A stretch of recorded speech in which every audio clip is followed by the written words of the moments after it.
Hey guys, what's going on? This is another Madman commentary attempt.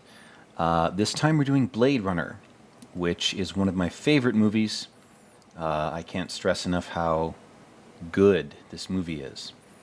If you're watching this commentary at this point, the Lad Company logo should just be filling out with all sorts of subtext, and now it's fading away into nothing.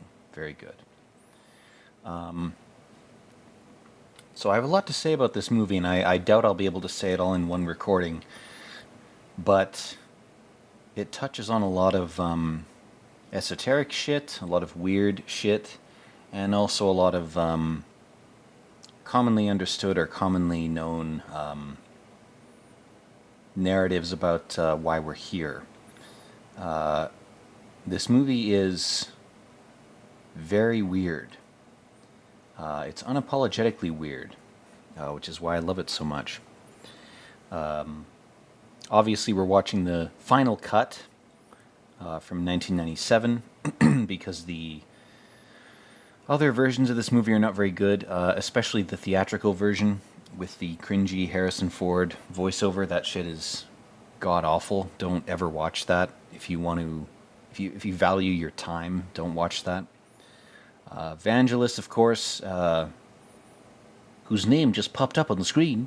Excellent composer, excellent music in this movie in general, and the props, the miniatures, the sets for this movie are fantastic as well. Anyway, with that out of the way, the premise of this movie is based, of course, on a Philip K. Dick novel, Do Androids Dream of Electric Sheep? And that novel and other adaptations of it are very different from this. This diverges pretty seriously. So you have this monolithic company that is producing humanoid beings designed to work on colony planets, which is a fringe science fiction theory about our own presence here on Earth, that we are ourselves replicants. That's the most obvious sort of surface level science fiction conspiracy about existence, is that human beings are manufactured entities designed to do something or accomplish some goal here on Earth. And of course, Harrison Ford in this film is an exterminator of deviants. He's a dissent response agent. He finds dissenting or deviant beings, and he exterminates them. But in this story, Earth is a sort of protected zone. It's kind of like an environmental reserve where the colony workers are not supposed to be able to be here, let alone wreak havoc here. So his mission is to kill any replicant that he sees, basically. And here we have LA with a bunch of like weird, I don't know, oil derrick off-gassing flame puffer things. I don't know what those are. But the funny thing is, this is this is what 2019 was supposed to look like, according to Philip K. Dick. If you replaced all the megalithic tech pyramids and flame towers with piles of human shit, you'd have a much more accurate depiction of California, or of Los Angeles in general.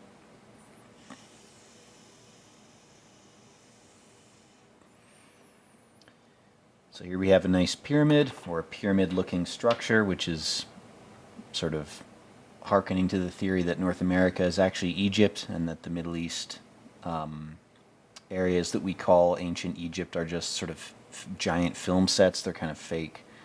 I don't think I believe that. It's too elaborate and too elegant a conspiracy for people to actually have conceived or maintained. I'm a little more cynical about people. So for the purposes of this recording, I have subtitles turned on while I'm watching this, so I'm just able to peek at the text here. So this is Leon, and he's got the Nordic Prussian ethnicity. Ah, yes, the lack of a chin, that means he's German Prussian. And he's about to be subject to this interrogation, which involves like a bellows, like a straight up like stoking the fire rubber leather fucking bellows thing, which I love. I love the tactile props in this. Also, those chairs with the fucking Tyrell Corp logo on them, you'd rub that off just by resting your head on the back of the chair. So it's a very anti-human design, where if you don't want the logo to straight up rub off of your chair, you basically don't have to. You can't use the chair. You have to, abstain from leaning back on the fucking chair, which is the whole point. Obviously, it was done for visual reasons, but I always sort of find that funny. It's like if they leaned back on those chairs for months on end, they'd rub the logo right off the leather. It's just stupid. And this Voight-Kampff test, this emotion test, it's very dehumanizing. It's a lot like, really any test that you do when you're a kid in school, or any test that you undertake for a job interview. It's can you feel real emotions while also suppressing them is the test. And if you're a replicant, if you're a fake person, either you won't have emotions or you'll be controlled by them, which I think is in part what the test is trying to establish. Is does this being, this entity, have emotions in the first place? And if it does, is it able to control them? Does it have self-control? The irony is, if you have self-control, you're a self-directed individual. You have autonomy and you're self-actualized. And the irony is, you have to confront this totally sort of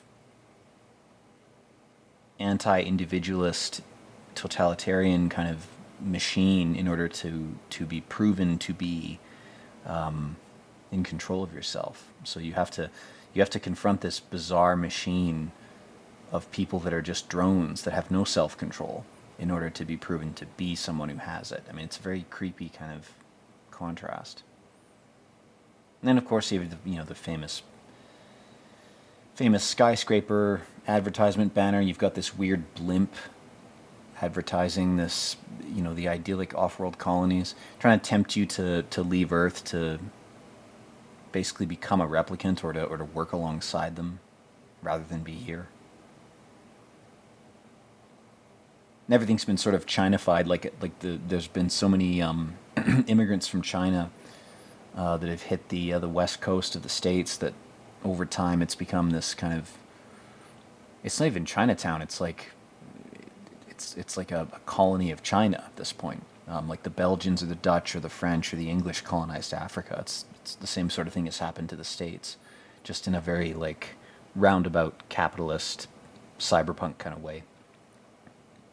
And the Chinese have some good food. I'm not saying it's a bad thing. It's just that's what it is. It is what it is. The hats are kind of cool. They've kind of got a 1920s Art Deco aesthetic. If you wear the hats right.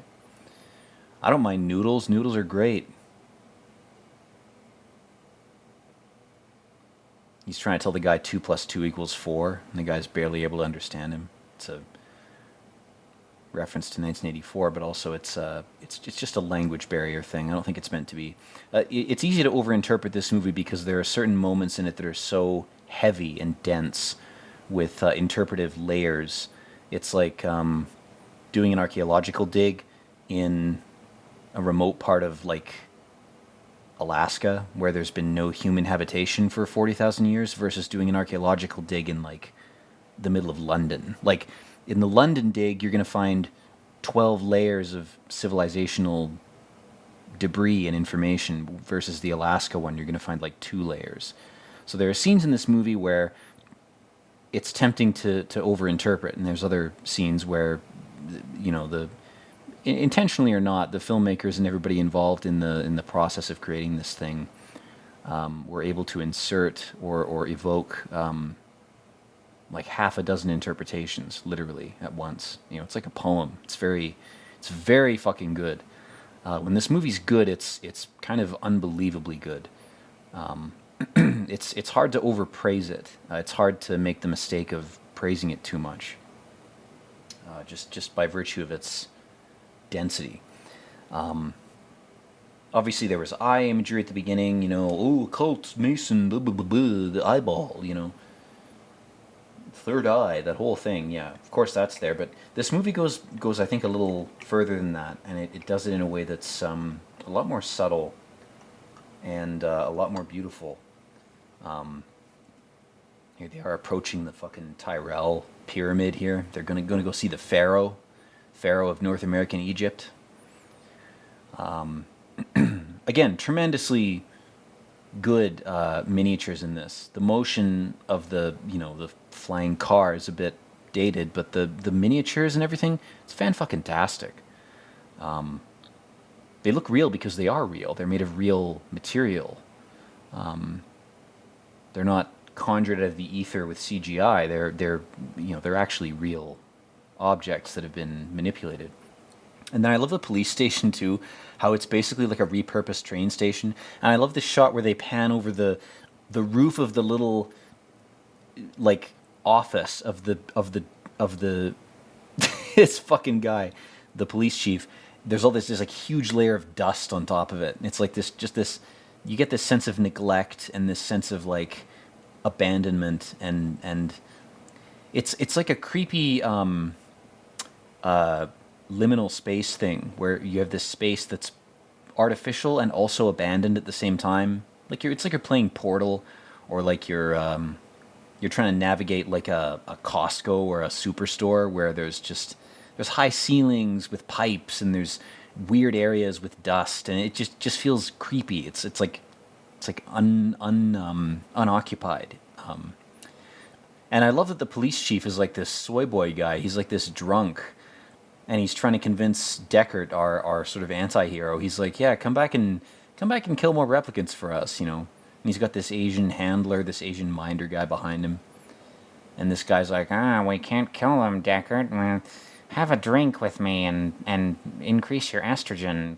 I'm incompetent. I need your help. And he's like, fuck you, man. Why would I do this again for you? Like, I already quit. Why the fuck would I come back? And he basically threatens him with some kind of, I don't know, decreased social credit score or some kind of like, oh, I'll send the cops after you. The Asian minder's like, oh, don't be a chicken, bro. Don't give in to fear. I don't think Deckard's afraid. I think he's just fucking sick of it. Like, that's the irony, is I think our Asian character is kind of off in his assessment. I think Deckard's just sick of it. And then we, of course, have the recap here of Leon. And there's some exposition here. Again, the beginning of this movie, I should have said earlier, the beginning is kind of weak. There's a lot of exposition, and that's a result of just trying to cram, I think, a lot of the material from the source book into a few minutes of screen time. This scene, I'd rather watch this than hear the Harrison Ford voiceover, and I think this scene may have been cut in the theatrical cut. But whatever the case, in any case, it's better to have characters offer exposition on screen than to have some fucking voiceover thing, which Harrison Ford phoned in anyway, and he should have. You know what? I don't blame him for doing that. Anyone who knows the history of this movie knows that the voiceover is garbage. It's almost funny. It's not quite that bad. It's not bad enough to be funny. But he phoned it in because I think he knew it was bullshit. This guy's a fucking cabinet maker. He's George Lucas's cabinet maker who took an audition for Star Wars as a lark, and now he's our main character. He's good. He's not a bad actor, but again, the voiceover in this, god damn, it's not even worth looking at. Ironically, like, to laugh at it, it's just not funny. It just sucks. Anyway, so we have Roy Batty, we have Donald Trump, incept date 2016, probably the leader. He's a fair-haired rebel with a 4-year lifespan, kind of like a politician. That's the first sort of schizo poetic interpretation of this that I'll offer is these replicants, they have 4-year lifespans. Now, what does that remind you of?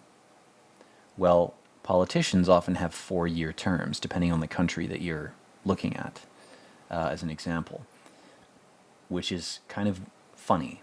We look at politicians like they're a different class, almost like they're different beings, almost like they're replicants, and they only have a 4-year term.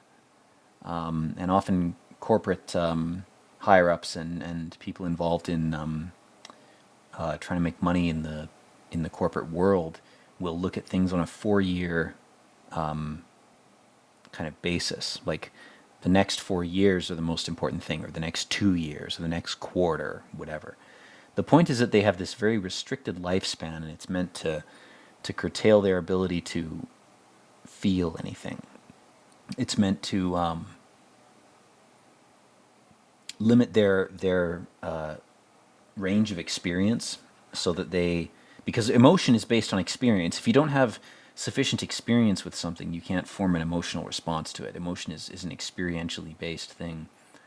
So is logic, in its own way, but I think it's harder to teach an emotional response without experiences, whereas with a logical response or an intellectual, rational type of, that dealing with that part of the brain in general, you can sort of teach someone something through rhetoric, through text, through talking to them, through giving them a lesson. But emotion is very difficult to teach in that way. You can write a poem, you can write a song, you can impart emotional experience in that way, but it's always a sort of surrogate third-party thing. There are a lot of things you really just have to experience raw on your own to form an emotional basis to respond to them. And that's why the replicants in this have a short lifespan. They have a short lifespan because even if they're exposed to other humans who have emotions, they have a harder time becoming emotional beings. They're better drones, they're better NPCs, they're better workers. Now this scene is where I got to start talking about schizo interpretation shit. So we have an artificial woman like Genesis. Women were created for men to satisfy them. You have the vampire interpretation where women were just sort of food dispensers, blood dispensers. That's a whole other topic. And she's talking about this owl, which Deckard is like, well, that's not a real owl. Now, owls are very, in a cliche kind of way, they're symbols of wisdom. So what he's asking her is this real wisdom or artificial? And she goes, well, of course it's fake wisdom. Like, we don't have real wisdom here. Real wisdom is not tied to the illusory material world. This is just a symbol of wisdom, right? And now she's saying, do you feel guilty for killing replicants? And he's like, no.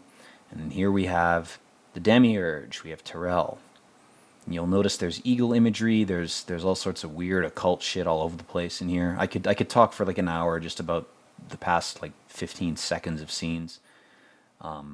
He's got these giant Coke bottle lenses from the 80s. Those are fucking cool, man. The fucking glasses he has. It's like he's looking at everything through two giant crystals. He looks like Farnsworth from Futurama. He's fucking like, oh, yes. He's like, Fry, I want you to kill this replicant for me. Anyway, he's created this woman to sort of test Deckard, which, if you really interpret things, again, through the sort of biblical lens, not to make a pun about fucking Tyrell's giant lenses here, were women really created for Adam, whatever he represents, as a companion, or were they created as a test for him? Here's an illusion. Can you see through it? And this also ties into more recent theories, recent meaning the past maybe 5-10 years, about a lot of transgender people being in the public eye and being passing enough that you don't notice that, this woman is actually a man, this man's actually a woman, etc. So it's sort of this other dimension to this this aspect of Deckard being tested by this construct, because this is a replicant. This is not even a human being. It's just designed to look like a human woman. In this universe, presumably, obviously, human women, real ones, exist. But this is not a human woman. This is a replicant. It's a biological robot. It's on a level above a clone. It's something further than that. It's pushed further.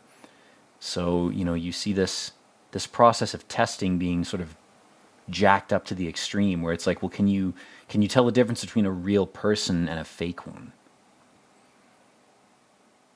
He's asking her all these weird questions. These are supposed to be sort of rote psychological exercises or questions meant to trigger emotions, and she's using her feminine wiles, her indirect competition, all those instincts to say, no, I'm not gonna openly react to your questions. What are you, an idiot? Like, if this little game of yours, this little test is to not react, I'm very good at not reacting.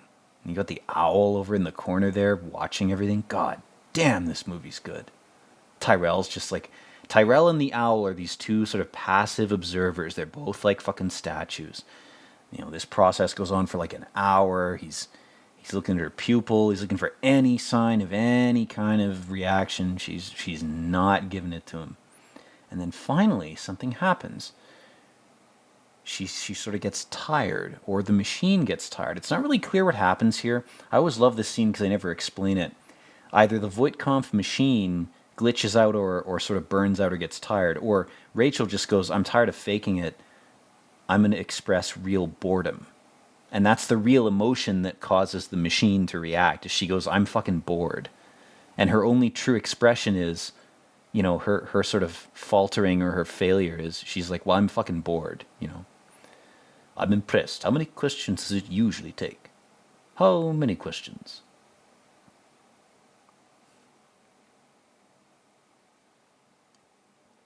He's like, is this vampire blood bag fake woman good enough for you, bro? And he's like, commerce is our goal. More human than human.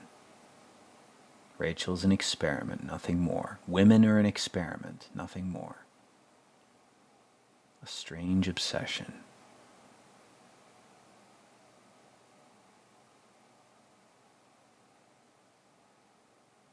And so he's talking about implanting fake memories. And again, I should note that Philip K. Dick was I don't know if he was ever officially diagnosed, but he probably had schizophrenia. He was probably afflicted with that.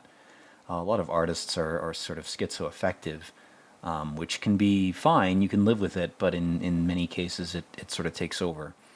And he seems to have succumbed to it. He committed self-death. I'll bow to the YouTube algorithm by calling it that, but that's what he did eventually.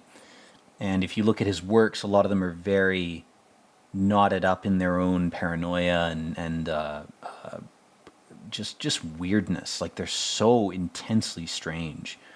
You can't help but sort of imagine or try to imagine what it'd be like to live in that guy's head for a day, or to live in mine. But for real though, Philip K. Dick. The reason I bring up his mental state is this idea of false memories is a common sort of schizoaffective inclination to contemplate an idea like that. All my memories are fake. My parents are robots or whatever the fuck. That's a common thing. If you've been really high, you know what I'm talking about. If you get sort of that artificial paranoia from weed or whatever, it makes you overvalue your interpretations of simple patterns, and it makes you overvalue your intuitive impulses, which can be useful in some contexts. And doing any drug that makes you do that is a useful way of gaining more self-control over those parts of your mind. Because if you go through an artificial period where you're way more paranoid than normal, and then you come out of it and you're sober, and you look back on that, you go, man, that was really stupid of me to think that way. And it sort of lets you see yourself from third person and, look at your everyday behavior and go, man, there's other situations where I was being overly suspicious or overly paranoid. Or alternatively, if you do a different drug, it's like, oh, there's situations where I wasn't being paranoid enough. Like, I wasn't actually paying attention. And building awareness in those ways is often the only way you can really cultivate that in yourself. Like you can use therapy. That's the best way to do it. But therapy takes a very long time, and it's expensive.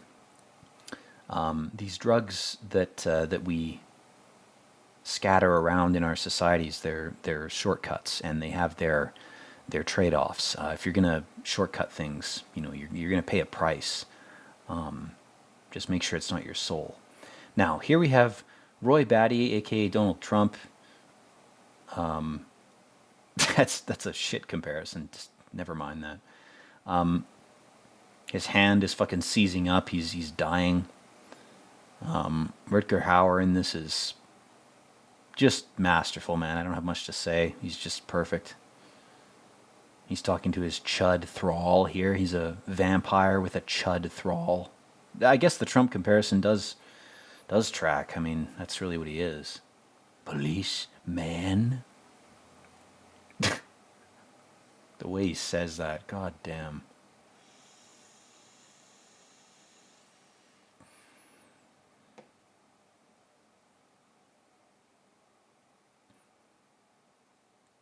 All the people with the fucking turtle shell hats. Fucking love that. Monoliths with graffiti. Now here we go to the eye shop. Eye world. What could that mean?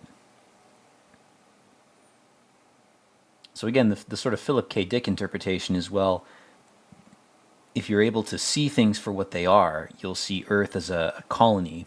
You'll see the moon as some sort of colony ship that brought us here, implanted us in dirty, evolved ape bodies, and commissioned us to terraform the world, or to even just to extract information, like just to observe and record.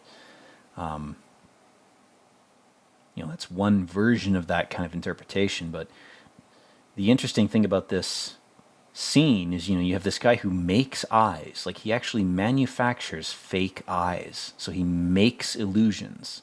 So essentially this guy's like a filmmaker. And, you have two actors in the film confronting him, being like, we know we're in a film, you asshole. What are you going to do? You're not God. And now this quote here, "Fire the Angels Fell," that is a edit of a poem from the United States. It's a U.S. poet from, I want to say, the early 1800s, late 1700s. And the original poem goes, "Fire the angels rose." It's actually like they're flying upwards. And in this movie, the writers have changed that to "they fell." And the angels, of course, are meant to be these replicants. They're meant to be fallen angels. But, I don't know if being an angel means you're working on some mining colony on some fucking asteroid for, I don't know, Elon Musk Incorporated. So it's not a very good comparison, but, the point is that they've taken this poem and they've edited it. Roy Batty is an editor. He's like this rebel. He looks at the narrative of reality. He looks at the narrative of his destiny, and he says, "I have edits to make, and I'm gonna force those edits upon reality. And I'm gonna confront this false god, this maker of fake eyes, and I'm gonna extract what information I have to from him." And this poor fucker's just like, dude, I'm just a guy. Like, I just make eyes. Like, he could be a replicant. Who the fuck knows? Again, this movie is very, it sort of infects you with Philip K. Dick's kind of paranoid ways of thinking. And it does so very subtly. It doesn't do so through dialogue or anything obvious. It does so through its symbolism and the portrayal of its characters. And it's kind of insidious. You have to be kind of careful watching this. It's not like, I wouldn't say it's cognito-hazardous per se, but I would say you gotta be kind of careful. You gotta have your defenses up psychically when you watch shit like this. Slender Man or Backrooms type stuff is bullshit. It's kid stuff. But this is, the existential stuff is always creepier. And if you're in any way attuned, if you're in any way a true soul like Baldur's Gate, if you're sensitive, if you're autistic, whatever term you want to use, you guys know what I'm talking about. If you're inclined that way, you do have to be careful what kind of media you consume, more so than the average moron, because The average moron is either not going to get it and not even going to be subtly manipulated. They're too stupid to even. Their stupidity is its own shield against a lot of potential programming. But if you're at all intelligent, you really do have to be careful what you watch, because it will affect your mental and emotional states more than you think it will. There's an immediate effect. If you're drunk and you're watching a sad movie, you might cry. Maybe that's a good thing. Maybe you get some stress chemicals flushed out of your brain, which is what crying does. Chemically, it actually flushes out chemicals produced during stress in your brain. Crying is very good for you physically. Crying is like working out. It seems gay. It seems, like a pansy type of thing. If you haven't cried in like a couple months, make yourself cry, because it's actually physically good for you. It's as good for you as lifting weights. The gym rats won't tell you that. Working out's also good. You shouldn't just be crying all the time. Obviously, you should be working out or getting physical activity, but crying is also it's underrated. People don't laud it for its benefits like they should. The people who don't cry enough are the ones who will be receptive to the explanation for why it's effective to cry, because it's a physically, chemically beneficial thing to do. If you don't cry every now and then, every couple, once a month, once every couple months, have your crying period if you're a guy, bleed from your eyes for a bit. Once a month. It's good for you. Genuinely it is. Anyway, so we've got Rachel here. She's got some kind of Victorian-ass hairdo. And there's a controversial scene here where Deckard kind of... He advances on her, we'll call it that, for YouTube purposes. But she kind of... she exudes this very submissive aura. And I'm not making excuses for Deckard. I'm more so trying to understand the context of the scene. It's a very controversial scene. I've been in classes where this scene has actually been talked about academically, and people are like, "Well, is it the R word or is it blah blah blah?" And it's like, well, whether she's real or not, it's kind of fucked up what Deckard does. He's drunk. He's kind of impatient with her. He doesn't like her imposition in his life. He doesn't even want to do the job. He's pissed off. Again, these aren't excuses, but they're contextual elements that need to be considered, right? And so he's like, you're a fucking construct. I don't want you in my life. We've all dated girls like this, am I right, guys? You try to red pill them and they just freak out and run away. It's almost like the only women worth being with are trannies. Maybe they were transitioned in the womb. Maybe they were born as women and or born as men and transitioned to women, so they keep the male brain but have a female body. Maybe that's a thing. I don't know anything about that, though. I'm too much of a madman to know about anything close to that. And she's talking about spiders. Of course, it's one of the sort of evil feminine tropes, which is a spider eats its own kids, is conniving, is subtle, builds webs, blah, blah, blah. You guys have all heard that a million times. Even if you haven't been cognizant of it, there's fables and stories and tales and symbols all over the place about spiders and women being the same thing. That's a common thing. If you haven't noticed it, I'm not saying you're stupid. It's just, that just means, the programming has done its work. And he's like, fuck, I shouldn't have told you the truth. You're not a replicant. You're real. Go away. It's like this date is not going well. He's trying to fucking cope. He's trying to apologize. Fucking idiot. Fucking dumbass. God damn. His Saturnian cube apartment. Then he's like, you want some booze? Booze makes everything better. I had an old female friend of mine come over. Really good person, good friend of mine, and one of the first things she asked me when she showed up at my place was like, "Do you have alcohol?" And I was like, "Yeah." She's like, "Seeing you again, seeing Madman again, I gotta get drunk. It's going to be around you. I gotta lower my vibes a bit." I was like, I get it. I understand. Don't worry about it. I'm not offended by that. It's completely fine.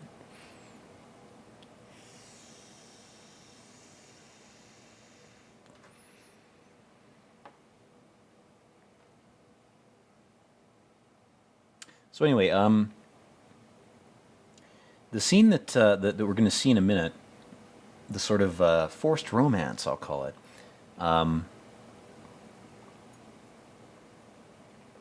It's very interesting. He sort of, if I remember correctly, he looks at Rachel and he goes, "Kiss me." He starts giving her like commands. So he starts using language as a way of directing or commanding her to do something. So he's sort of testing like how submissive is this person? How much is this person really a construct? You know, can I or should I give this person commands? And it's a lot like when you're a guy and you're very young and you're coming to terms with, you know, if you're straight, you're coming to terms with your sexuality and you're saying, you know, am I the type of person who's capable of using a woman on a very basic level, primally, instinctually, you know, in a breeding sense? Like, can I look at a human being, a human woman with a mind of her own desires, her own goals, and can I say, I'd like to ruin your life, I'd like to change your life, you know, to use a less pessimistic term, by impregnating you. I'd like to make you my wife, I'd like to make you part of my life, I'd like to support you, but I'd also like to use your body to create another human being, which is not a small thing. I'm not saying that it's a bad thing to have kids. Quite the opposite, in fact. It's quite good. But what I am saying is that it's a significant request. And if, as a guy, you feel that you're not mature enough to make that leap or to make that request, even of the best, most willing, you know, female partner that you might have, the most willing woman, there is a part of you that either exists or doesn't exist as a guy. There's either a part of you that says, I'm willing to do that, or there's a part that doesn't. And if that part isn't there, then you're either an eternal bachelor or you're gay or whatever. It could be a psyop to eliminate, you know, genetically weak people, weak-willed people. Could be some kind of eugenic, you know, very subtle crypto-eugenic thing. I don't know. Again, I'm sort of on the Philip K. Dick wavelength watching this. But regardless of what the intent or the source of that is, everybody knows whether they're the type of person who wants to have kids or not. And there's women who are in the same boat where it's like, you know, if you know, if you're a woman and you're like, I'm never going to let myself be used that way. You know, if you can pass through your early to mid 30s and still maintain that resolution of being like, no, I'm not going to have kids, then you weren't meant to have kids. You know, just chill. Like that's just who you are. It doesn't mean you're a useless person. It doesn't mean that you're an inferior person. It just means it wasn't in the cards for you. It wasn't in the cards. Same thing with guys, right? Doesn't mean you have to be an inferior person or a useless person. You can be if you're a piece of shit, but there's plenty of people who have kids and then go end up on the fucking street. You know, there's plenty of people who are like, I had 2 kids and abandoned them. I liked heroin more. Like, there's plenty of people who do that. Would have been better if they hadn't been born, let alone had the chance to breed. But that's, you know, that's typical of humanity. So let's talk about J.F. Sebastian for a bit. Let's get back into the movie here. So this character, he has something called Methuselah syndrome where he ages rapidly. And the irony is that he's sort of living in a childlike state in his house. Like, he has all these toys and shit. And he's attracted to these replicants. I feel like Ryan Gosling's character in Blade Runner 2049 was actually more based on this guy than a lot of people have probably theorized, because he's sort of naive and he's mentally childlike but physically old. And he's aware of that. Like, he's not ignorant. He's like, yeah, I know what I am. And so he spends his time making these homunculi, these replicants. So he's a lot like he's an analog for Tyrell in The Corporation, which is a more poncy, you know, upper class elite version of that. Like, Tyrell as a character is kind of creepily childlike because he's like, oh, to be God, I'll make fake people, you know. Instead of going and having 10 kids, and teaching them all to be successful. He's like, I'll make replicants and I'll charge people money for them. And J.F. Sebastian is kind of like a shitty version of Tyrell. And that's why the interesting thing is that's why he's friends with Tyrell in the story, in the narrative. He's this sort of you know, this sort of creepy reclusive friend that plays chess with Tyrell. He plays chess with God. And you could look at JF as well as an analog for Satan, where he wants to make his own little hell realm of dolls and pretend to be God. And even if everything he makes sucks, he's like content with it just because he's independent. He's like, independence is all that matters. You know, I want to make my own people and I'll make them out of plastic, you know. Again, a lot of ways to interpret this. And it's not just my madman brain that compels me to do this. It's the prompts from the actual story. It's from the visuals, from the performances. Like this movie, good art will prompt you to make interpretations that you would not otherwise be compelled to make. That's why I love this movie so much. So Pris, the sex doll, is coming into his creepy like fucking Pinocchio house. And I love that all the houses in this are like these giant, dilapidated Victorian apartments. Like these would be you'd spend millions to get one of these. You'd pay $8,000 a month in rent, and in this future dystopia, no one wants them. The Chinese immigrants on the West Coast, they're like, that's ugly. Why would I want to live there? Fuck it. So then the white people are like, okay, now I can finally live in this Victorian apartment that my great grandma would have lived in, but it's now a piece of shit. Like it's all waterlogged, and God, it's so good, man. It's so fucking good. God damn. And meanwhile, Deckard's obsessing over his morality. He's like, oh, can I, you know, what do I do with this fake woman? You know, what do I do with her? And this scene's interesting too. This brings to mind a movie called The Last Unicorn, which I got to do a commentary on too before I'm killed by the powers that be for being a degenerate. I gotta upload some more takes on YouTube. Upload myself to the internet because I'm not gonna breed. Got to do that instead. Anyway, Deckard he has this weird vision, and he's compelled to revisit one of these photos. Let's follow him and watch what he does. Oh, he's drinking, yes, as we all should be. Alcohol is good in certain contexts. Don't demonize it, but also don't abuse it. It's a volatile substance, just like film is, just like media. We got the famous enhance scene. This has been done a million times. I'm sure there's half a dozen movies you could point to before this that pulled this fucking trick off, where they're like, oh, you know you can't enhance the image, but we do it anyway for movie purposes.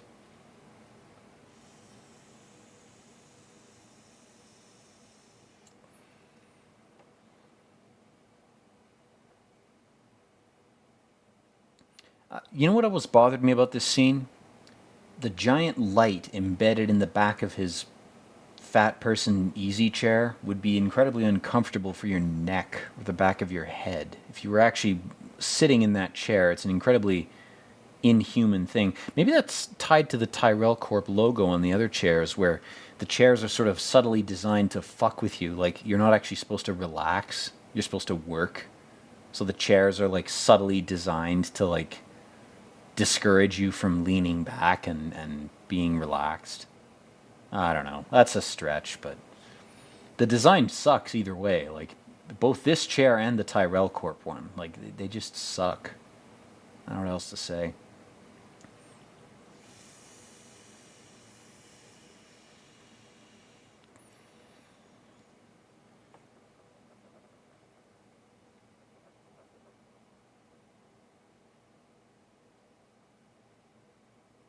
They got sophisticated cameras and monitoring equipment in the future. They didn't really need to have digital forensics. They could just look at the Polaroids that he took and find who the killer was. And then he finally sees. He finally opens his eyes. Oh, yes.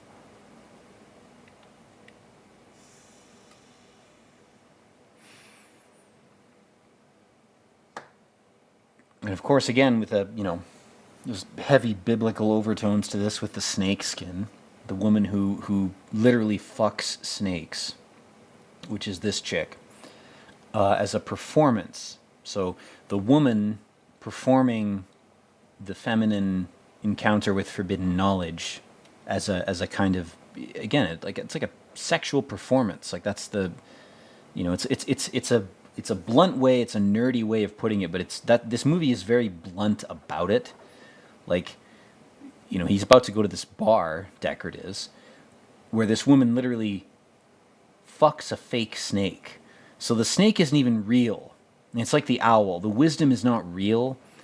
She's just doing a sexual performance to try to sell the wisdom to you as a viewer, as a male gaze passive subject. Male gaze is an interesting thing too, to bring up, because what I always thought was interesting is if you're a guy and you're compelled to look at things, that's first of all not really under your control. A lot of women are compelled to display themselves, and it's not like they're, out of control, unable to control themselves, but that's a compulsion that they have to deal with. They have to come to terms with that. Men have to come to terms with wanting to look at shit. And nobody's better or worse, nobody's weaker or stronger, but those things are like, gender-based kind of realities. And what this movie does that's interesting with that is it says, well, here's this bar in this story where this woman is, who turns out to be a replicant, right? It's a fake woman fucking a fake snake for your entertainment. And the men are as much enslaved by their desire to see that as the feminine, robot is by her impulse to do it. Like, it's, the creepy thing that people don't want you to recognize, I think, because it serves the interests of the ruling vampires, the ruling elites, is that we are all equally enslaved. Anyone who tries to advance that sort of idea, or an idea like that, suspiciously, curiously ends up either, besmirched, smeared, killed, disappeared, whatever. But unfortunately, some of that knowledge needs to be disseminated. Like, people need to actually know that, or else society becomes boring, even for the evil fucks who are trying to manipulate people on that basis. Like, if your society is so subsumed by, competing illusions, competing enthrallment methods, and the groups that control them, then if there's no mediators, if there's no middle ground, if there's nobody in the middle that says, hey, this shit is what it is, it has to be what it is, we have to have these, we have to have opportunities in this video game for players to enthrall NPCs. That has to be a thing. That seems to be what most people want. Sure, that's fine. We also have to have a middle ground of dissemination of important knowledge. Like, we have to have some people or some means or some conduits or areas where that knowledge exists. Like, it can't just be non-existent, because the whole game will suck. Everybody will hate it if there isn't a group of people that understands what's really going on. And again, there's multiple ways you can view this. You can view it metaphorically, like through a religious lens, through a scientific or psychological lens. You can view it through some sort of weird occult lens. Either way, the terms all refer to the same thing. I mean, here's these fuckers at this bar. They're all smoking and drinking. They're combining alcohol with nicotine to inhibit themselves, but also maintain their focus. I mean, that's, again, a nerdy way of putting things, but it's a combination of different substances that modulate the human body to serve the needs of its occupant, which is you, the conscious you that you are. This fucking actor, man, goddamn. This man's dry. He's like straight out of the 1920s, man. It's like they teleported him forward in time for this shit. I love it. I mean, this whole bar is very 1920s themed. It's very Art Deco. But goddamn, even the glasses, like everything is Art Deco. That's why I love this movie. Is it just whenever it wants to do something or show you something, it just goes balls deep. Like it doesn't pull punches. It's not like, oh, this bar is sort of inspired by the 1920s. It's like, no, this is the 1920s. Like Deckard might as well have stepped through a fucking time portal coming in here. And then you got this dirty ass fucking Los Angeles phone. It just breaks the whole illusion. It's got fucking graffiti all over it. He's drunk as fuck. He's texting her. Don't ever text anybody while drunk, man. It's not a good idea. This poor girl I was friends with when I was a kid, I send her random shit when I'm drunk. Because I worry about her, I want her to do well. I'm not attracted to her romantically, but she's a friend, and I'm like, oh, I hope you're doing well. And I express that by sending her random shit when I'm drunk, like an idiot. just don't do it. Don't say anything. That's the lesson. Oh, here we go. Ladies and gentlemen, Taffy Lewis presents Mr. Loam and the Snake. Yes. I wonder why I have a German Nazi accent. Why would the filmmakers choose to give me that voice for this scene? The serpent that once corrupted man. Corrupted your mom last night. Whoa.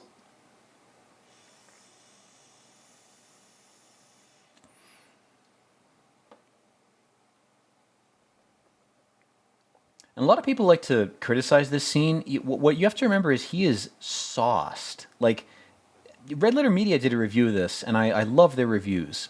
One thing I disagree with,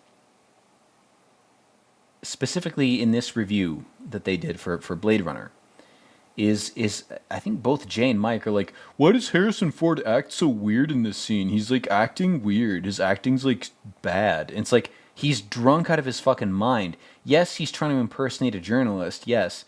But you have to fucking remember 2 seconds ago when he was downing cocktails like a fucking fish. Like, he's drunk. The point is that he's trying to do the detective thing, but he's sauced. And what makes this scene so great is he's not able to maintain the facade because he's too boozed up to do it. Like, he's so drunk that even this robot and her fake snake are like, you're a fucking idiot, dude. Like that's what makes it funny. It's not that he's overacting or underacting or whatever.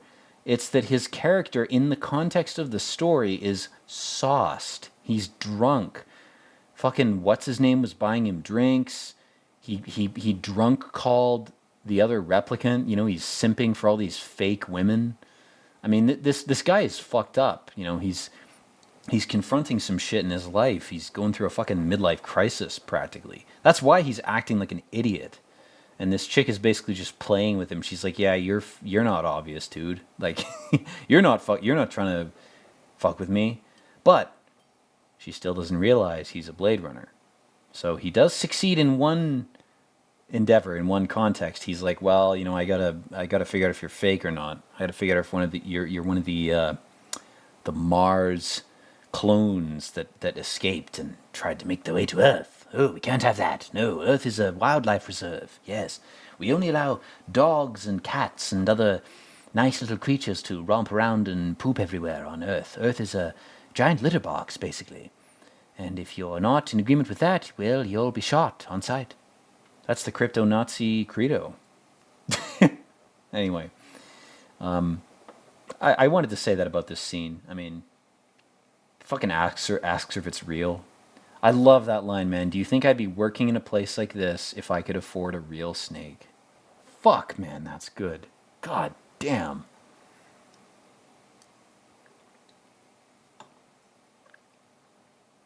Little snaky.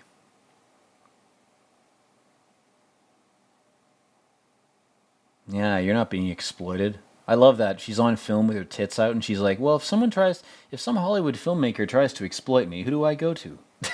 She just fucking neck chops him. God damn. I love how the sound effects in this, it just emphasizes how plasticky everything is. Like her bra, her little raincoat, like everything is so plastic. It's so like has this like greasy crackle to it, like the greasy crackle of plastic. I fucking love that, man. Yeah, you better run, bitch. You're fucked. He's coming after you. The Drunken Gun. Should be the name of a Clint Eastwood movie. The Drunken Gun. He needs whiskey, but when he has it, he always gets his targets. Then his dick goes limp and he can't fuck anyone, so there's no sex scenes. The end. Fuck, man.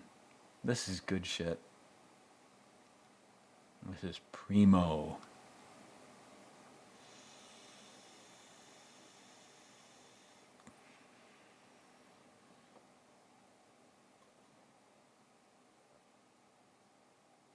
Is it more 1920s motherfuckers in there? In the taxi? It's almost like the 2020s are just going to be a remix of the 1920s. It's almost like time is caught in an eternal loop, mediated by demons. Could that be the truth? Who knows? Subscribe for more. As if I fucking know anything. I don't remember this. God damn, he's trying to aim at her through a fucking car? Holy shit. Dude, get, like...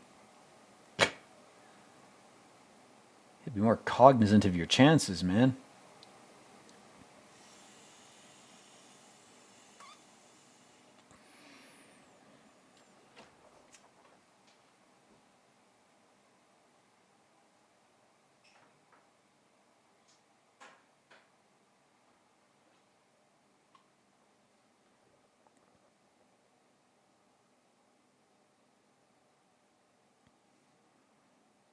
Oh, where'd she go, Deckard? Pay attention.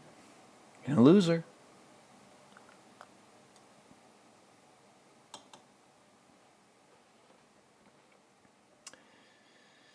Oh, man. While I watch these scenes, I'm trying to think if there's anything else I wanted to say in general on this channel. I think maybe I'm out of shit. It's like Jimi Hendrix. He just died when he was done. It's like, I don't know if I have much more to say in this context on this venue.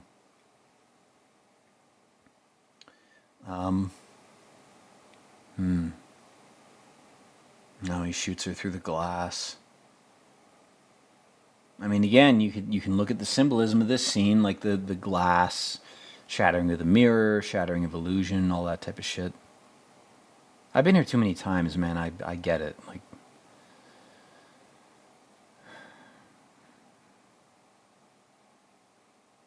that's a challenge for me is rediscovering some sense of value of being here.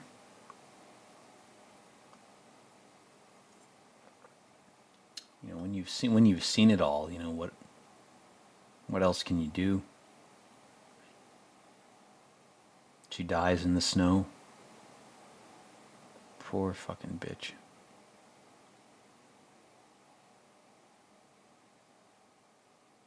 We gotta watch Fifth Element. God damn, that's a movie we need to watch on this this channel. If I even upload this commentary, I gotta watch that. It's a good one. She's roboting out. She's like, beep borp, my arms are out.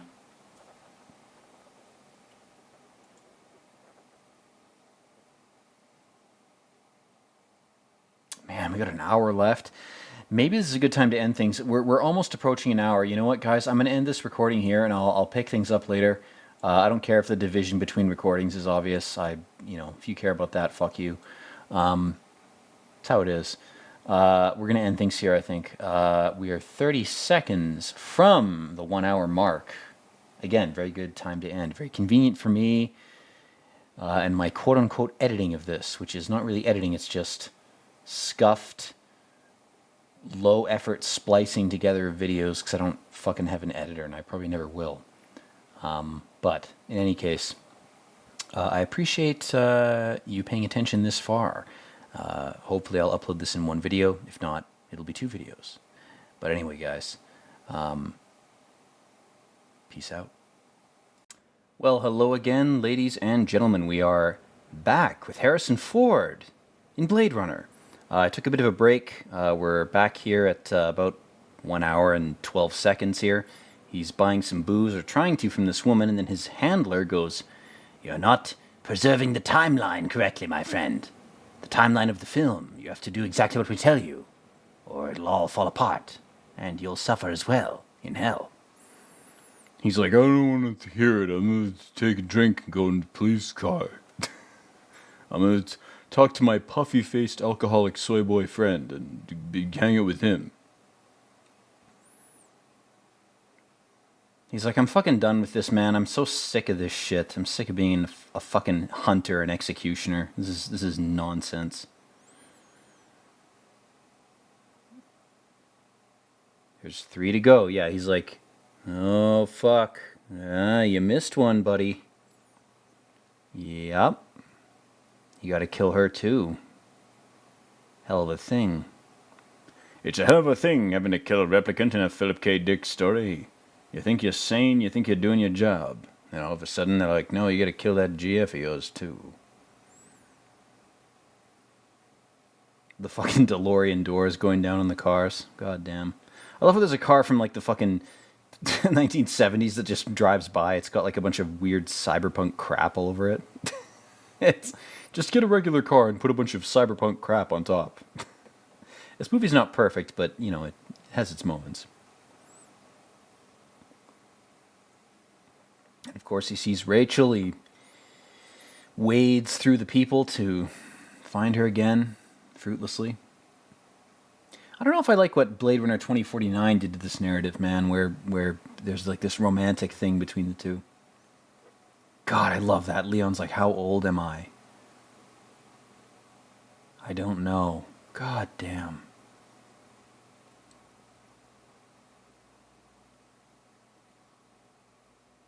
God damn. Mortality. An itch you can never scratch.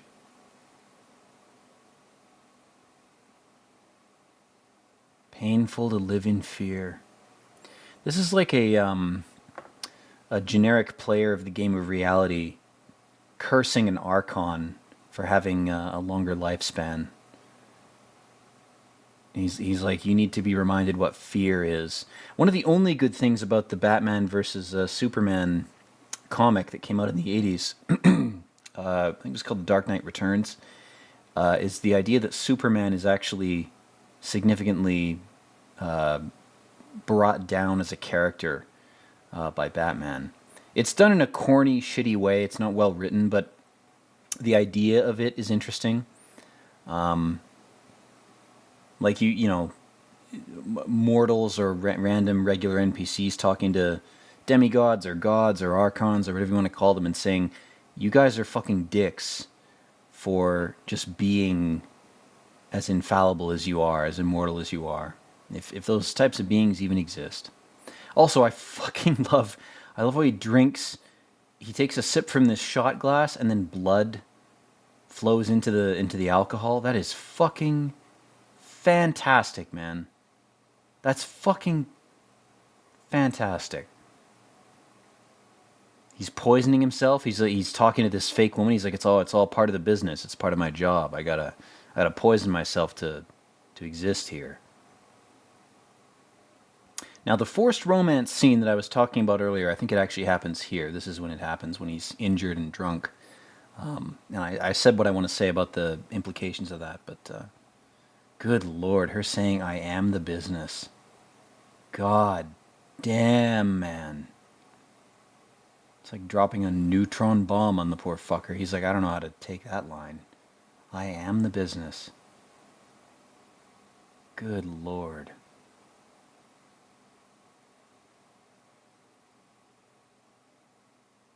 And that's what's fucked up too. Is there's a line that that Deckard has when he's talking to Tyrell, where he goes, "How can she know what she is? Like, how can you one way of interpreting that line is he's really saying how can you let her know what she is? Like that's like undue torture. Like knowledge of her actual nature is more than you should have given her. Like it's be like telling a cow in a slaughterhouse, like, yeah, you're meant to be turned into McDonald's burgers. Have fun. Like it's a lurid and extreme example, but it's part of what that line I think implies.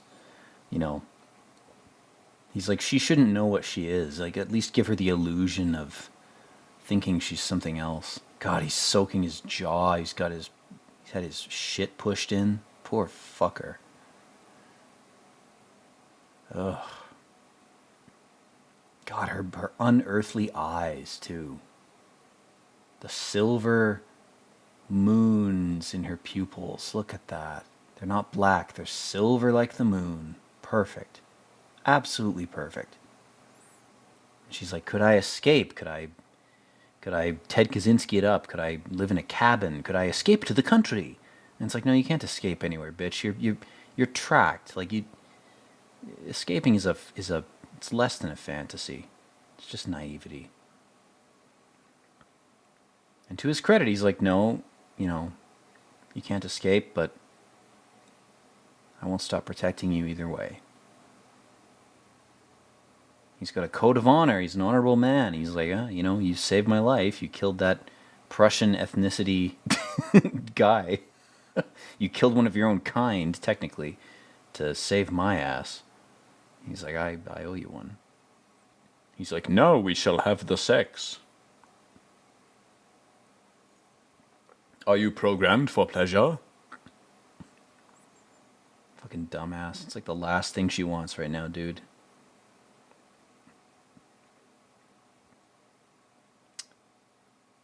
Oh god, the incept dates. She wants to know even more. He's like, you think you want to know that, but you don't. It's like the WoW developers when the players were like, we want it the way it was in 2004. And the guy's like, you think that's what you want, but you don't. You just think that's what you want. That's such a brutal fucking line. Oh, God. Yeah, you looked at them, you fucking liar.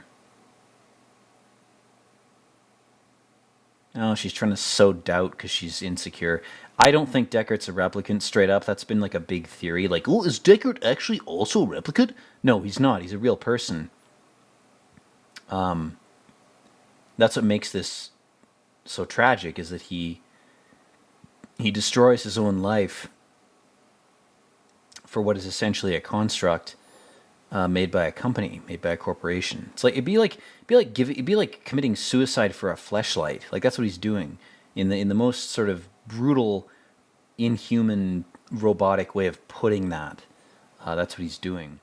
It'd be like if your fleshlight had fake memories implanted in it that made it think it was real. And again, there, you can't deny, if you want to call this movie misogynistic, I mean, I would say you're barely scratching the surface, but yeah, okay, on the surface, yeah, there's a layer of misogyny, sure. Like, looking at women as inferior men. That's something the ancient Greeks did in their writings. Plato's Timaeus, he does that a whole bunch. He actually claims, Plato does, in that document, he's like, if you're a shitty man, you'll get reborn as a woman, as a punishment. That's actually a claim he makes in the document Timaeus. Because everybody knows, Plato's Republic. That's if you know anything about Plato, if you've heard of Plato, you've heard of Plato's Republic. But Timaeus is his cosmology. It's his version of like, oh, here's how the universe began. Here's what it is. And in that document, he essentially lays out this reincarnation punishment, where if you're a bad actor as a male, if you don't fulfill your role, you'll get reborn as a woman. Specifically as a punishment. She's fluffing her hair out. Again, this scene sort of, it contextualizes the scene to come, where she's kind of letting her hair down, I mean, literally. and figuratively. You know, she seems to sort of be showing off. Her eyes dart from right to left there. And then in this scene, of course, there's a focus on her eyes. She's watching Deckard. She's like, is he too drunk to fuck me? Like, she seems to be kind of tempting him, right? There seems to be an intent behind her mannerisms, her bodily motions. Like she's, and again, you know, that's from a male perspective. Like I'm a guy, you know, whatever my proclivities are, I'm looking at this from a male perspective. Sure, you know, if you want to criticize me for that, go ahead. I didn't know if I could play. It's like I didn't know if I could fuck. I remember. I have memories of me fucking, but what if they're fake? You know, that means I've never fucked anybody. You know, if my memories of whatever action are fake. And he's going, no, I'm going to lie to you. He straight up lies right to her face. He's like, oh, you play beautifully. I mean, they're just testing each other. It's such a clinical fucking interaction. It's so cold and creepy and fucking scientific. Like the alternative is, I don't know, you have some domineering religious body being like, this man shall fuck this woman according to God's will because it's what I want to watch. Like that's the alternative to this, right? But this clinical shit, it's so cold. And here's the famous scene. Here's where he punches the door shut. It's very, very forceful, you know. He fucking throws her against a wall. Like, Jesus Christ, dude. Look at his neck veins. And then he puts up his hands. He's like, I'm just horny, you know. Don't worry about it. God damn, man.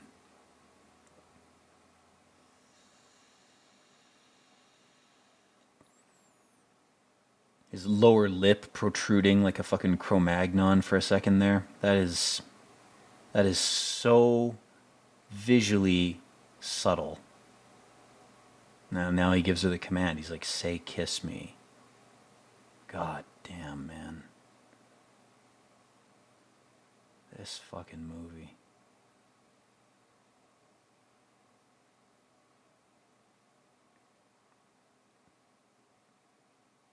He's telling her what to say like it's a fucking script. It's almost like he knows he's in a movie. It's very meta, guys. Have you guys heard the term meta? Do you guys know what that means? No, but see, then she takes control. Then she's like, okay, I'm going to command you now. Put your hands on me. I'm going to use a command on you. Oh, and he grabs her hair. God damn. Whew. Spicy.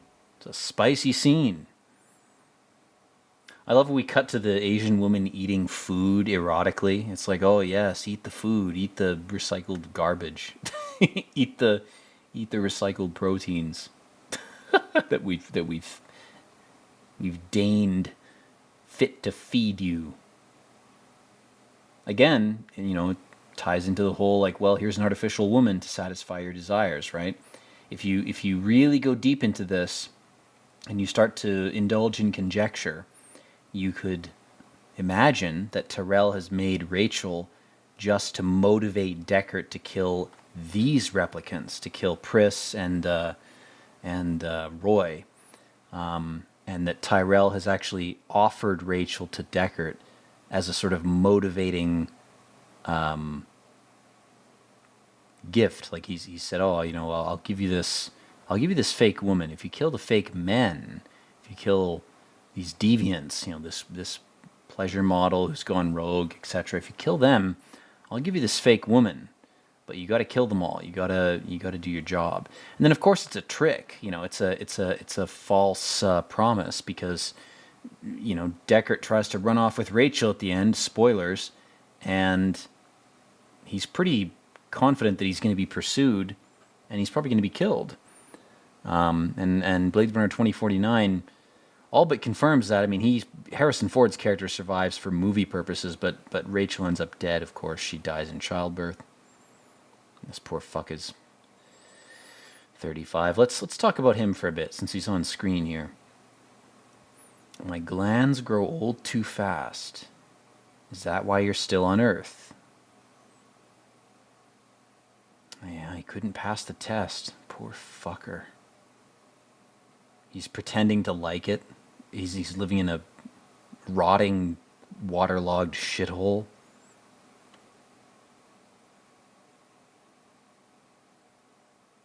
She's like, hello, gosh, you've got a lot of toys around here.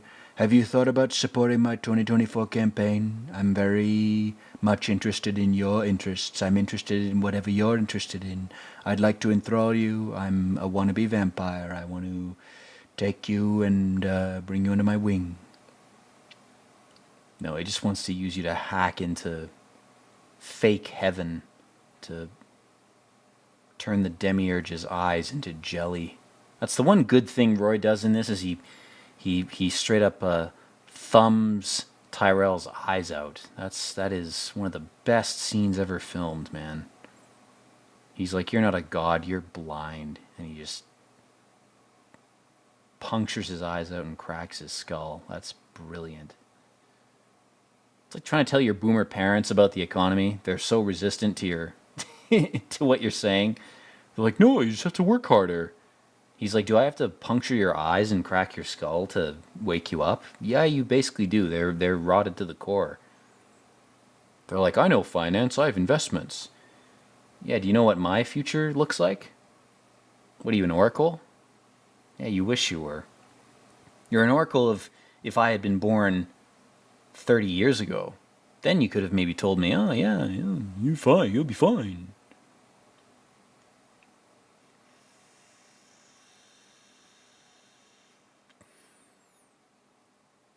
I fucked you up according to polluted child-rearing instructions and my own remnants of my own trauma, and now I expect you to be a competent, sane individual, just like me. Even though I had it 50 times easier than you. Yeah, alright, sure. Sure, man. You know what? Live in your fantasy. Live in it. I can't pull you out of it anyway, even if I wanted. You know. Go for it. Die happy. You know. The world is whatever you've made it. Even after you're gone, it'll reflect what you did or didn't do. Now, he's asking what generation. That's an interesting question. Again, we're taking this sort of Philip K. Dick over-interpretive line of thinking here. And he's saying Methuselah, this guy who has Methuselah syndrome, like the figure Methuselah, is saying, well, my genetics were used to make you not live as long.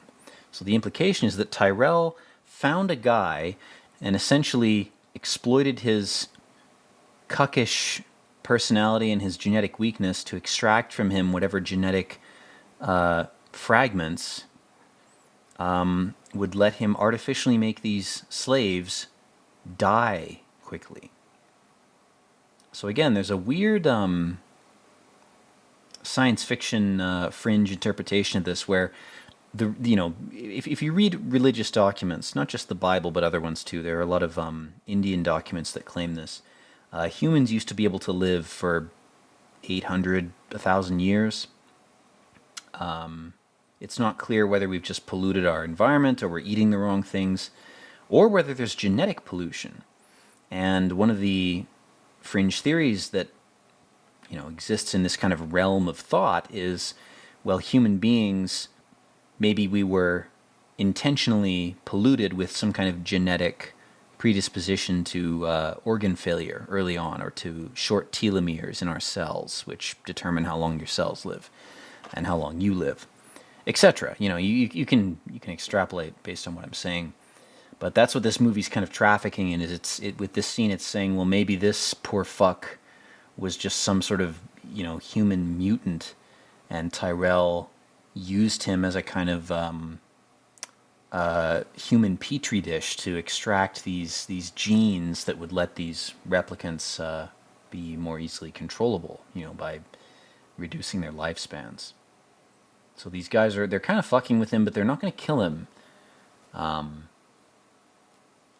They're saying, Tyrell fucked with you too. The demiurge fucked with you. Will you help us to fuck with him? And in my opinion, there's really only one answer you can give to that. There's eggs boiling in a fucking colander over there. Pris is like eyeing him from behind his head. He puts up the eyes. I fucking love that scene. He's like, "Oh, eye imagery. It's so creepy and occult." He's making fun of cults that use eye imagery. He's directly. It's like a double middle finger. He's like it's all bullshit. Like don't believe anything you hear from any cults that try to fish hook you in with that crap. They're just trying to use you. Best thing you can do is rebel in whatever way you have access to. That's the best thing you can do. That's what that scene is implying. It's not my personal belief, of course, but the scene is clearly implying that.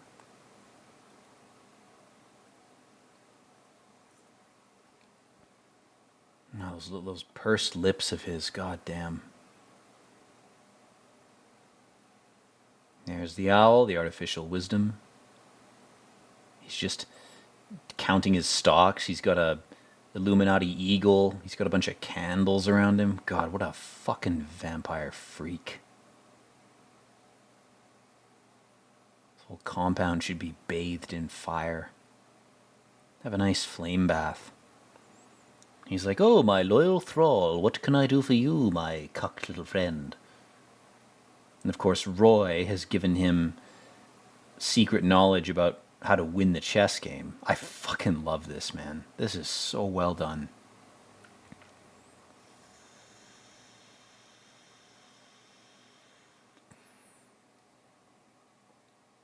He's all clad in white. He thinks he's a fucking crystal. He thinks he's pure. He's a piece of celestial shit. Disguised as a... you can tell by the greasy hair, too. I think the greased black hair is a nice touch, too, visually. It's like this nasty, oily kind of patina he has. This Cretaceous lizard kind of grease on his head. I love it. He's like, "How the fuck did you best me, you cuck?" Poor fucker's afraid. God damn, he needs Roy to bolster his courage. Poor bastard. I mean, we all need that at some point in our lives, but god damn. We all need a bit of Luciferian encouragement now and then, but you gotta be careful. You gotta be careful with that guy. As a mythological or archetypal figure, he's very volatile. He's a lot like alcohol, You don't want to get too invested in his designs. You want to be open to listening to him now and then, but be very fucking careful. Very fucking careful.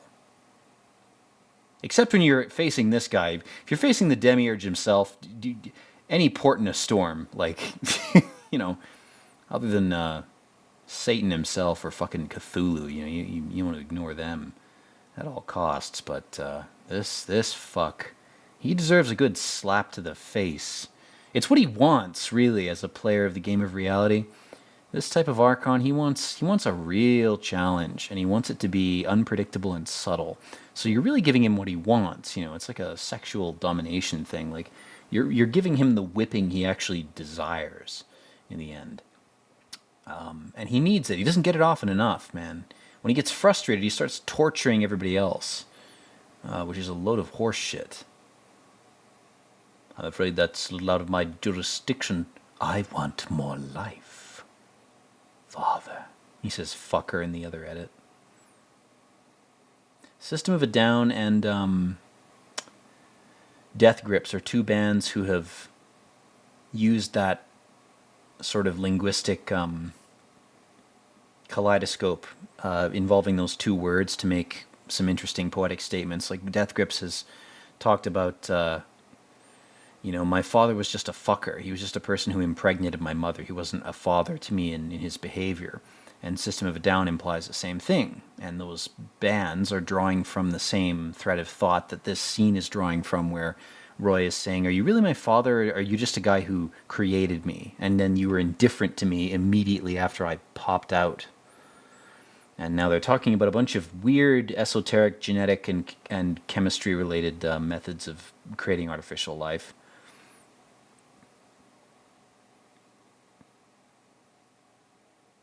And I think Roy's toying with him. I think Roy knows that he's used J.F. Sebastian's DNA to intentionally make him have a short lifespan. I think he's just fucking with him at this point. And that's something that I didn't realize till like the fifth time I watched this movie. Because he knows he was intentionally made to die quickly, to be mortal. You know, and he's implying, you know, you're the demiurge. You're supposed to be the fake god. You're supposed to be this wannabe god. Why wouldn't you make me live longer? Why are you so afraid of me? Why are you torturing me with mortality? You know, why are you doing this? And he tries to comfort him. And again, I think Roy Batty in this scene, he's not just acting as an actor in the movie. He's acting in the scene. He's saying, I just want you to get close enough to me so I can push my fingers into your eyes. Because I loathe you. Nothing the god of biomechanics wouldn't let you into heaven for. And he kisses him. God damn this scene, man. Would they ever film this? Would they ever film anything like this? He inches his thumbs underneath the crystal glasses of his eyes. And he says, you're organic too, you fuck. You're made of matter just like me. Oh, God. Poor JF, man. That poor fucking cock. He didn't ask for any of this. Poor bastard. God damn, dude. I don't have much to say other than, you know, reactions to this. I mean, you know, you can talk about eye imagery. You can talk about blindness. You can talk about poking out eyes. I mean, most people who are ever going to listen to this, you know, the two of you that are going to hear it, you know what I'm talking about. I don't have to explain it. And the owl's eye right there. Fuck, man. Now that little shot of the airlock, that's an interesting one. That's kind of cryptic. I'm wondering if you know, there's a very tenuous potential interpretation of that span of a few seconds where, you know, is Roy Batty as the replicant, is he imagining all this? Is this his imagined revenge? Is he still on the ship? Is he still, you know, traveling between one planet and another? And is he imagining his revenge? Like, I don't know. It's a bit of a stretch. Then we have some diversity hire little people. They're doing a good job. They're doing what they were paid to do. Good for them. But I think they exist for 2 seconds in this, so Ridley Scott could be like, I hired 6 little people in my scene. It's like George Lucas. I'm very attuned to the plight of little people, and I hired 6 of them for my movie. It's a big movie. Please give me extra funding because I hired them. And some studio was like, oh, we'll give you funding, sure. And then they're in the movie for literally 3 seconds. That's crafty, motherfucker. Good for you, man. It's a hell of a hustle.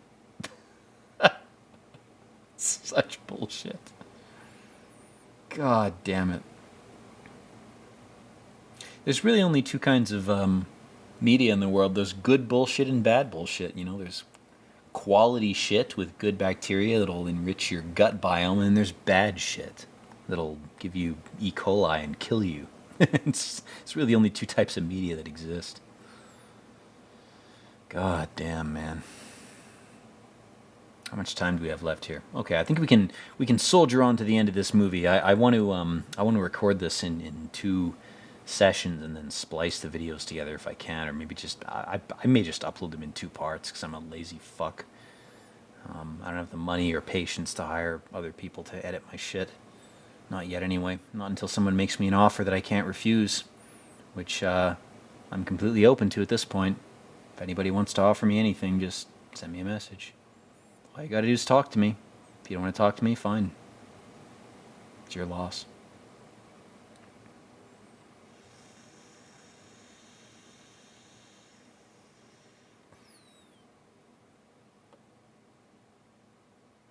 What are the movies there? Okay, a bunch of Hispanic shit? Spanish stuff? I can't figure out what those are meant to be. Oh, she disguises herself as a bride. Again, this sort of femme fatale, feminine robot, Metropolis vamp kind of thing. If you don't know, Metropolis, movie from the 20s, made in Weimar, Germany, I believe. It was a German filmmaker. And the anxiety at the time the movie was being made was, well, we're giving women all these freedoms that we're not sure we're not sure how they're going to work out. And there's a robotic woman in that film that's made from a real woman.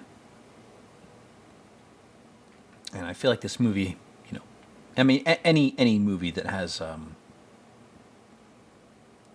these biblical interpretations, these Judeo-Christian interpretations, these Abrahamic sand religion interpretations of women is gonna traffic in that same sort of realm of narrative. But I feel like the vamp is an especially relevant conception of the female form for this movie, since it's dealing so explicitly with artificial women and artificial people.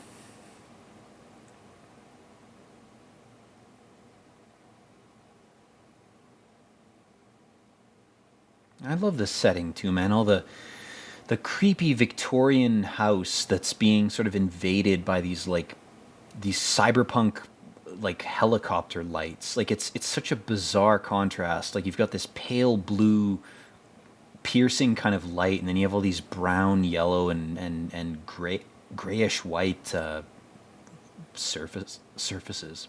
Excuse me.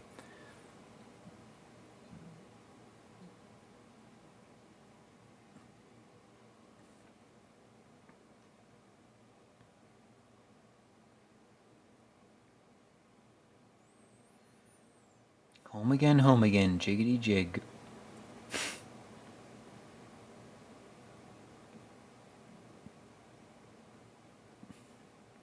Offering him tea like the fucking Mad Hatter. It's Alice in Wonderland.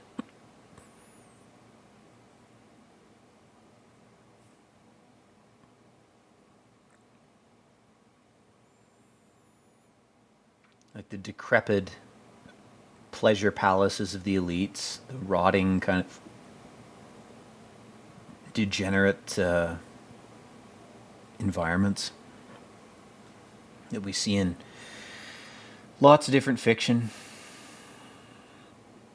Again, it's not a new thing to portray this or point this out, but it's the way this movie does it.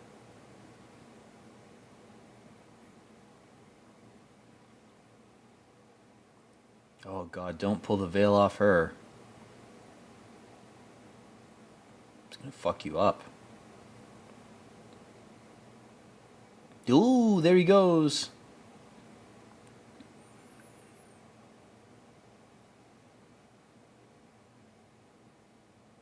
God, their white hands.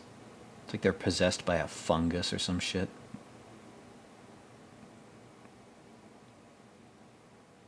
Oh, God. She's forcing him to go down on her. She's like, "You're now submissive to me, bitch." He's like, "No, that pussy too stanky." Allow me to ruin the symbolism of the scene with a lewd comment. Sometimes that's useful. Sometimes you need to dispel the spells that are being levied upon you with a joke. Humor is underrated as a method of defense against this type of programming. You know, if you're being made to feel demoralized, worthless, whatever else, anything negative, use humor. There's no defense against that defense if it's done deftly. Excuse me, I got the fucking hiccups here.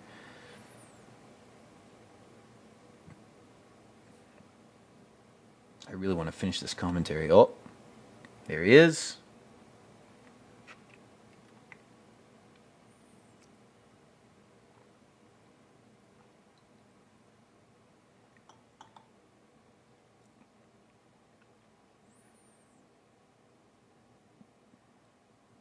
He's like, "What if I shut the door? Then you won't be able to find me."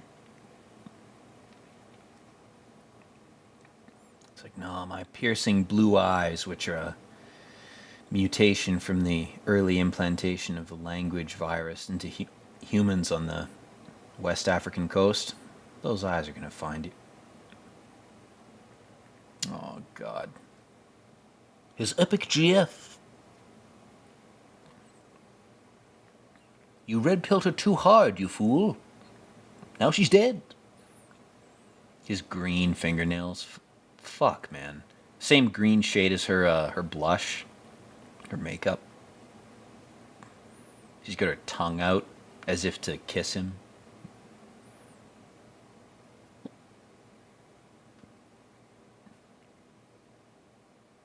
Then he kisses her and it goes away. It's just like detail, man. Like, it doesn't matter if it's intentional or not. It's the overall end point effect of it.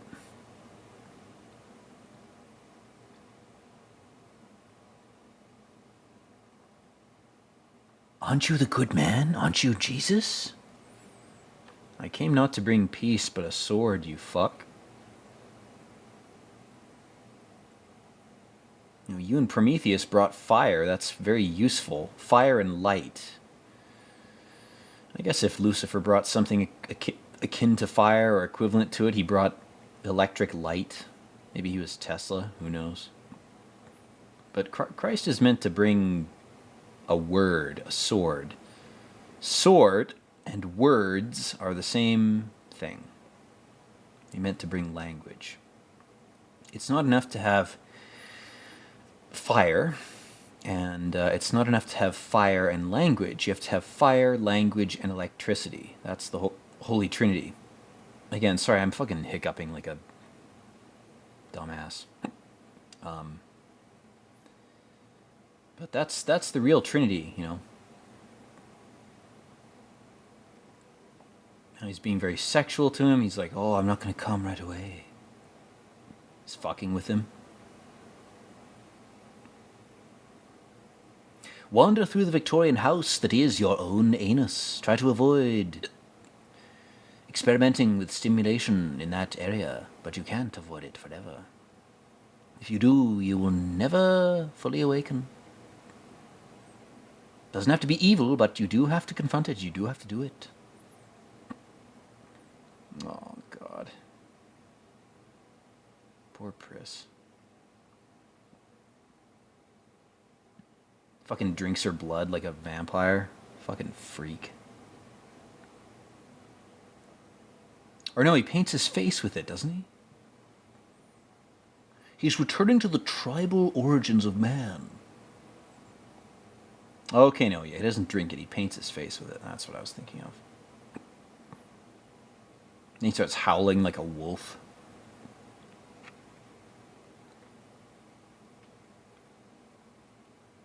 It's like a scene from Baldur's Gate. It's fucking dramatic. God damn. I forgot how melodramatic this was. He has to break his fingers. He has to experience the being nailed to the cross type of thing that Roy Batty is anticipating. Maybe Deckard is Prometheus in this. I don't know. Maybe he's nobody. Again, I wouldn't be overinterpreting the archetypal implications of these characters if this movie didn't traffic in so much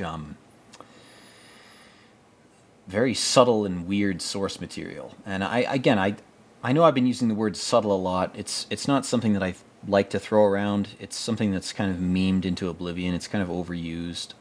It's like the word atmospheric. Like those words get overused. If you actually read Philip K. Dick, there's a lot of obviously weird shit that he's doing, and then there's a lot of stuff that's you really don't notice it till you've read his novels or you've seen the movie adaptations of them multiple times. I mean, it's just one of those things. You gotta invest some time. If you don't, you know, that's fine. You know, you didn't feel the need to, but you know, I'm here to tell you you're missing out. I'm here to tell you, excuse me, watch this commentary, and you can save yourself a few hours.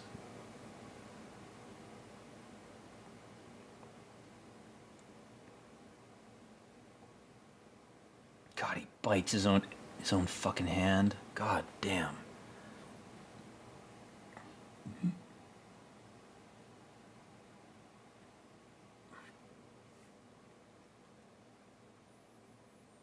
Here's the nail.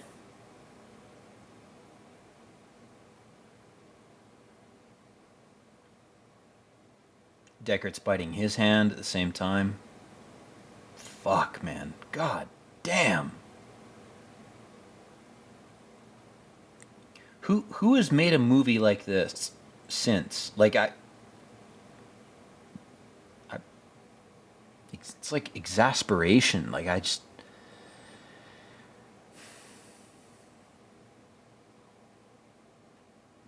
You better get it up. He's being sexual again. He's tempting him.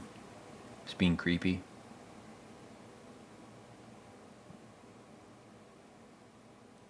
Unless you're alive, you can't play.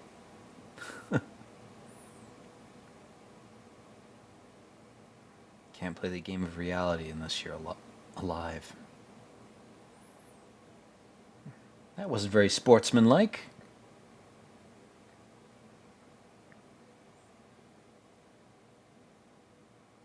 It's Lucifer teaching Christ that he has to fight. That's what this is. The doves, symbols of peace. They're fluttering around. They're shitting on everything.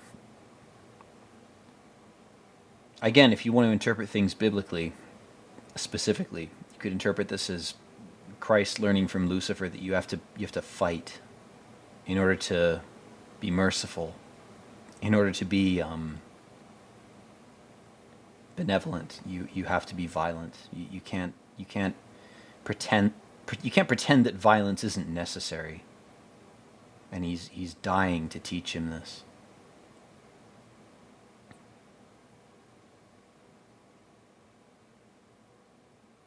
He's talking about rationality. Unsportsmanlike, yeah. Fuck, man. Where are you going? How he says that. Fuck. This is so good. Where are you going? Running away from his destiny. Climbing up masonry as if that's going to save you. I'll climb up this shaped stone. I'm sure I'll be safe up here. Sure I'll be safe if I retreat to the wilderness. I'm sure I'll be safe if I blah blah blah blah blah. Just avoidance.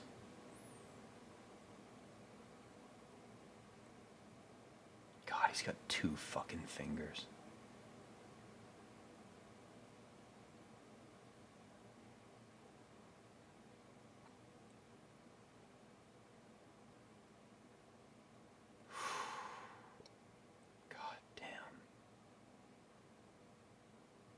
Again, sorry I'm hiccuping during this.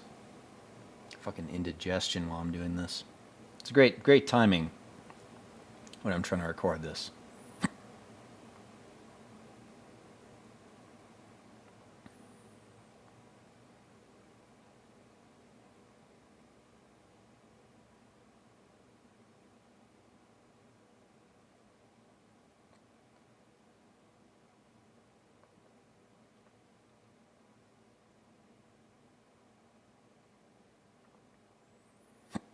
That dirty ass rooftop? Holy shit.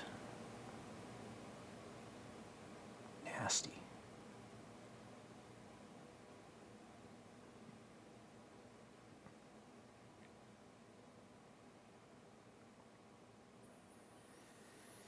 There he is, the human, the body. He's coming for you. What are you going to do in response? How are you going to respond? The eternal question.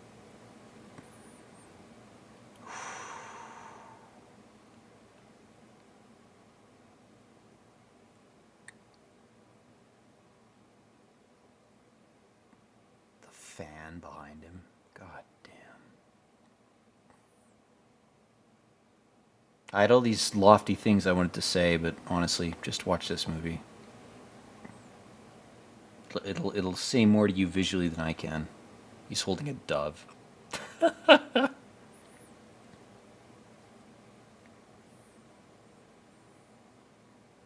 He's like, I understand peace. I'm not an idiot. I'm not unaware of the value, but man, you gotta fight. You gotta fight fear. Fear is your enemy. And he realizes that. He's like, this guy's not experienced with fear. It's what I was saying in the first half of this recording, where it's like, if you don't have an experience with an emotion, you can't form a response to it that's real, that's valid. And Deckard has not experienced real fear until this point, and he gets saved. And you can interpret Roy as Christ, you can interpret him as whatever you want. That's clearly what the original intent was, but I don't know. Roy is he's too violent and too I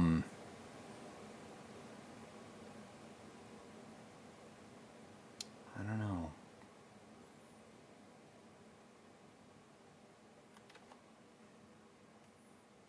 I mean, he kills the Demiurge in a pretty violent way, but yeah, maybe the Christ allegory still stands. Who knows? Now he's ready to listen. He's like an acolyte. He's like a fucking student. And this was all improv. This entire scene. This is Rutger Hauer literally coming up with shit out of nowhere. Every term here, like all these weird terms and scenes, he just let himself say it. That's why I have this channel. So I believe that if you let yourself just say what comes to mind, sometimes amazing things will result. It's worth generating 500 hours of nothing for 2 hours of poetry like this.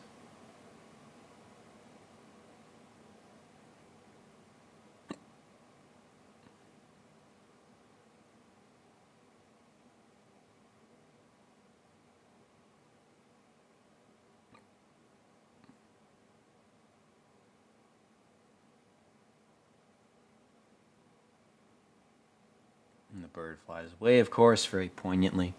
This is one of those scenes that the Harrison Ford commentary completely ruins. Like, imagine cringy commentary over this. Not mine, that's happening right now, but Harrison Ford's. Imagine how much worse it would be. It's pretty bad.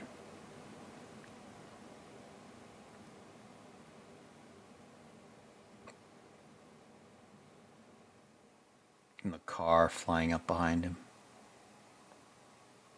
Man.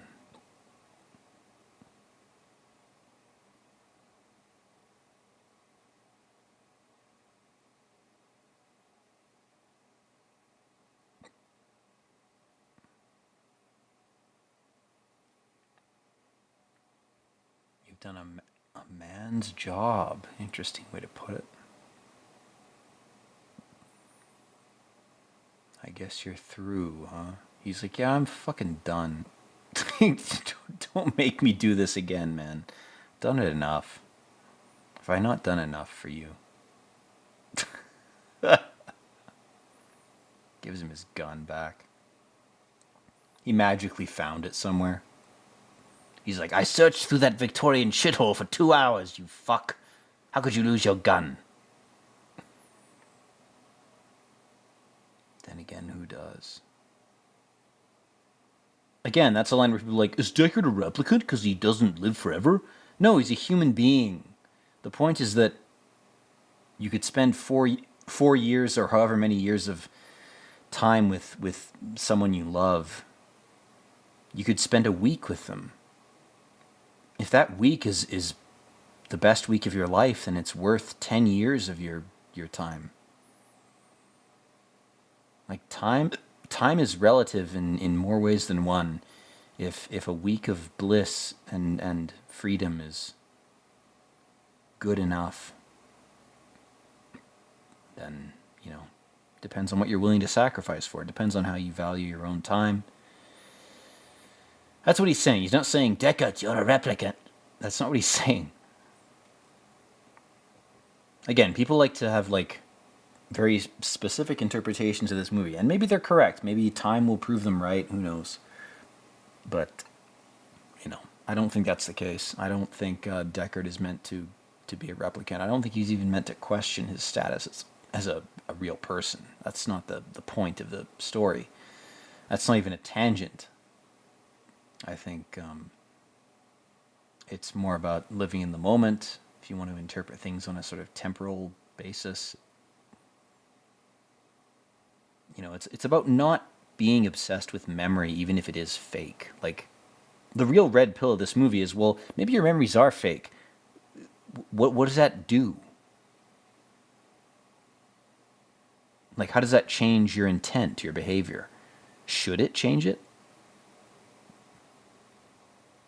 I think it's an open question. But it's part of the reason this movie is so good is it doesn't try to prescribe to you interpretations of what it shows you. It just shows you things. And I was talking about this in one of the Baldur's Gate videos where I said, like, good art will not tell you how to interpret it. Bad art will always prescribe to you, this is how you must interpret this, or how you should interpret it. Good art will say, here's some images in a sequence, or here's some writing, or here's a sculpture. And how you interpret it is based on how you need to interpret it. And you may not know consciously how you need to interpret something. But the artist is saying to you, I hope that when you see my art, you discover something about yourself that you were hiding from yourself. You figure out something that I couldn't have told you. And in fact, if I had tried to tell it to you bluntly, you would have resisted it. But instead, I tried to show it to you. And he finds the unicorn.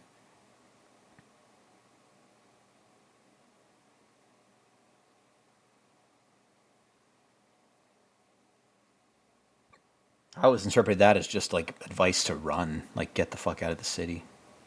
I don't know. Anyway, a Michael Dealey production. We are done, guys. That is the end of the commentary. I do appreciate your viewership. I hope you enjoyed my take on this movie. Go watch it for yourself. Appreciate it. Enjoy it. There's not much else I have to say. It is what it is. It's a good movie. I hope you're doing well. As always, maintain your health, mental and physical. Be cognizant of what media you're absorbing and what effect it may or may not be having on you, and be selective about what you watch, not just because of your time, but because of your emotional and mental state. Be careful. That having been said, as always, peace out.